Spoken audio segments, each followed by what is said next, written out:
yo'nmadi.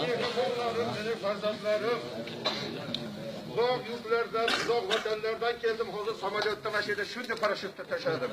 Allohga shukrlar bo'lsinki, bomdod namoziga yetib boraman deb va'da qilgan edim. Mana bomdod namoziga yetib keldim.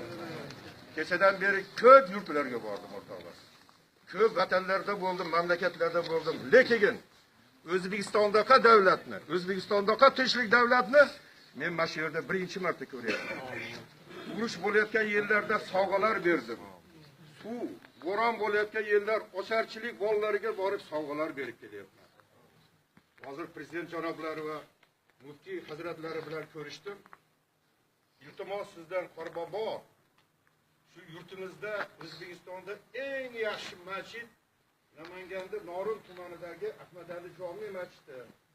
Shayga boruvchi musulmonlarni bir tabriklab keling deb meni jo'natdi. Rahmat. Oyog'imda bir chiroyli tuflim bor edi. Masjidlarni kiygizib talashladi kiygish. Musulmonga o'xshab borib o'tirdi. O'zi musulmonman. Lekin shunga bo'lsa ham Ahmad shularni mana tabriklarni olib sizlarga keldim. Amin. Allohim. Shu yerda qanaqa ibodat qilib kelayotgan har bir musulmon xalqini masjidagi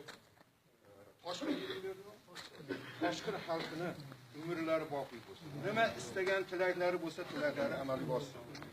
Meni 17-yilda men bayda rahbarlik qildim. 264 kun mana shu yerga ibodat qilib kelgan har bir musulmon xalqiga men o'zimni minnatdorchilik bilaman. Nima niyatlar qilingan bo'lsa, Allohim Parvardigor olam shuni o'z dargohida qabul qilgan bo'lsin.